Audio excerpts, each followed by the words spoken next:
long-winded, running through this life like it was mine. Never settling, but setting every goal high. 1,000 burpees on the path to my own destruction or success. But what is a mistake without the lesson? See, the best teacher in life is your own experience. None of us know who we are until we fail. They say every man is defined by his reaction to any given situation. Well, who would you want to define you? Someone else or yourself? Whatever you do, homie, give your heart to it and stay strong. Stay strong. Look, my nigga, this is dedication. This is anti-hesitation. It's a real nigga celebration. It's a dime block declaration. Tupac of my generation. Young black nigga trapped and he can't change it. Know he a genius, he just can't claim it. Cause they left him no platforms to explain it. He frustrated, so he get faded. But deep down inside, he know you can't fade him.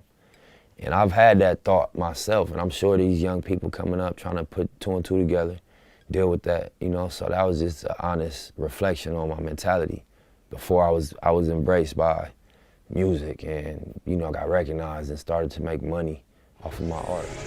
Look, I ain't nothing like you fucking rap niggas.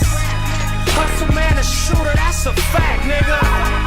32 extendos in my Mac, nigga. It became consumable on the highest level.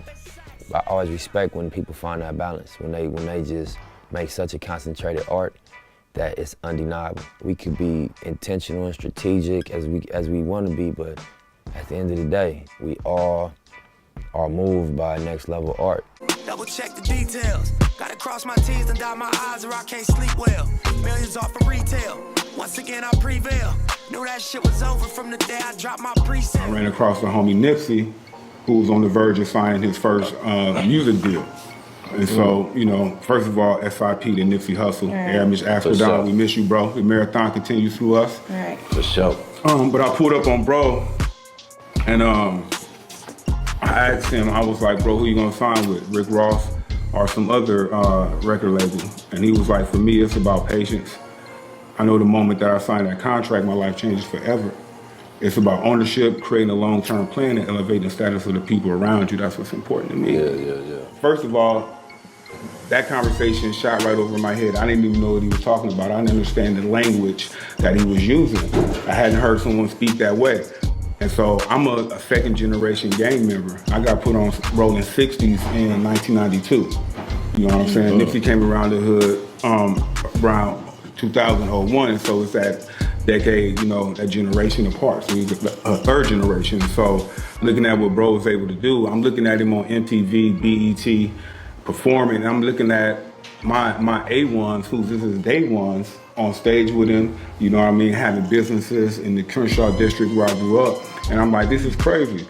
And as the more I got to listen to his interviews, hear his music, people singing his music on the runs, I got to understand his mindset, and I understood that I didn't speak in the language that he understood, and that I had to go back and give my yes, because I got, you know what I'm saying, status from where I'm from. Yeah. You feel me? And bro's like, would be like the little homie, and so it was really impactful that he told me no. You know what I mean? In fact, when I asked him for his number, you know what I mean? And so kind of, you know, it went like this. I was buying merch from the Marathon store, and, you know, I was like, well, shit, after he said, you know, the legacy conversation with me, would I say it again?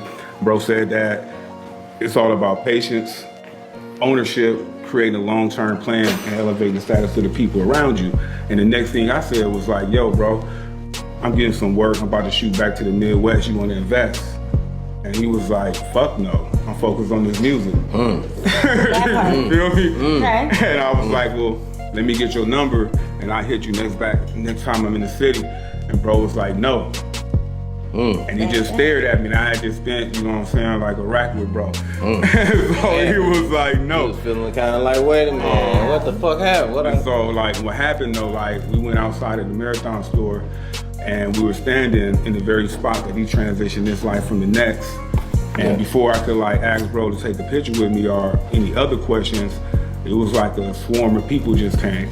They jumped out of their cars, parked them in the middle of the street. They ran up with their phones, asking bro to take his picture. And you know, that was like something I never seen before in my life. And so I'm in prison, and I'm like, well shit, I need to write a business plan and hopefully bro will invest. You know what I'm saying? Yeah. That was my 18 And so I had an opportunity, like while in prison, not only seeing Nip going on his marathon, but I'm watching my cousin catch football passes on Sunday from Russell Wilson.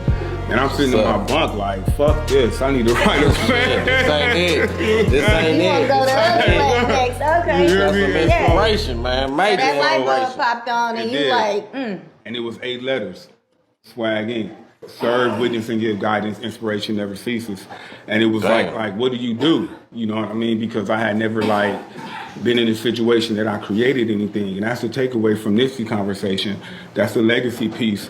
I moved from looking from someone looking to give me an opportunity to create one for myself, for my family, for my prosperity, my posterity, and being able to do that for the community. Man. You know what I'm saying? And so that's why it was so impactful. And I didn't know it at the time, but I was using the 5 principles of design thinking, which is a social entrepreneur's approach to creating a business. Switch the model from, you know what I'm saying, what's the intention, what's cool, what's the bragging right? What's the bragging right going? Selling the amount of units? Is that the bragging right? That's what it used to be. That used to be the metric of success. But to me, it's like, you know, what you own? Be you own something? What's your position? Can you make shit move? Do you have power? Do you have true power? Do you have control of your death? Control of your death? All my niggas, all my niggas, all my niggas, Say, Lord.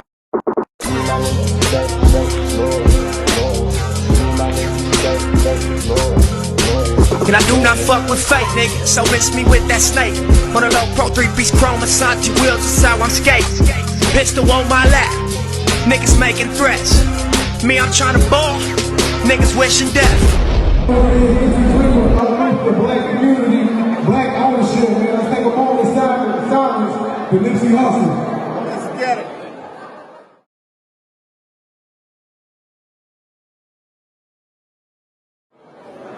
Alright, man, after that moment of silence, man, we're gonna get back to the music. I hope y'all having a good time.